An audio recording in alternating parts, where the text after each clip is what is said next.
Hello everyone, welcome to Lent 2017. In today's gospel we hear about Jesus' time in the desert and his temptations by the devil. And we have to figure out, how does this apply to our lives and how can this story help us? I know for me, I think about the desert time and how that desert time strengthened Jesus' resistance to the temptations. So how can I increase my own desert time? I meditate, I walk the labyrinth, I like to be out in the woods where I can be by myself and be quiet, and that allows me to get in touch with deeper parts of myself.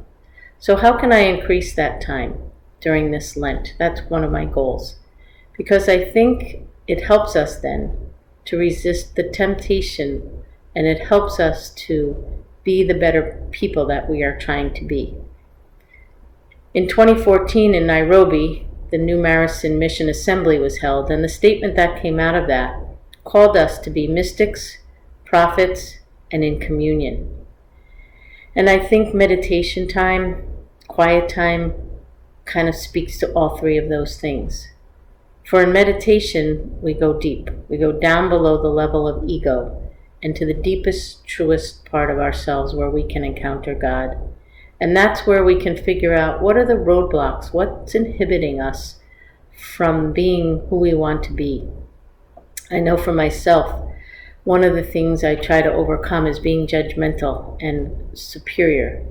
And when I go down deep into a meditation, I realize that some of that comes from pain that I experienced in relationships. But I can't let that pain dictate my behavior now. I can acknowledge that it's real and then move on. And hopefully that will help me to come out of the meditation and in my relationships be less judgmental and more loving, and allow me to be the person I want to be. So that's the mystical part, and being in that truth brings us to the prophet part, where we come and are able to speak our own truth and speak truth to power. That's really important to do in our country, in our world today. We must speak up for those who are on the margins, those who are on the peripheries, those who do not have a voice. We who are in a position, because of whatever group we belong to, we who are in a position to speak up and speak out, we are called to do that. We are called to be prophets today.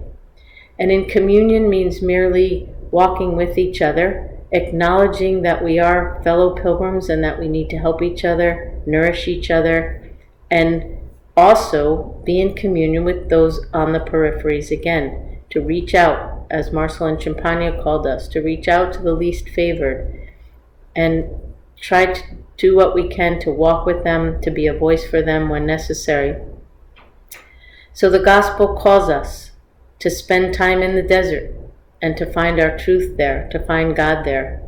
It's difficult, I know, to unplug and be away from distractions and noise, but it's so important to do that. And each Lent, we have our good intentions. Each New Year, each September, each Monday morning, we have those good intentions. But we have to get beyond just saying it, just intending it, and really work on making it happen. And I believe that that desert time is what can really help us make that happen. So I hope this Lent you are able to carve out that desert time. I hope that you are able to be as strong as Jesus was in your intentions and in your resisting temptation. And I hope that this Lent brings you to a very full and beautiful Easter as we move into the lighter part of the year, the warmer part of the year, and welcome our Easter time.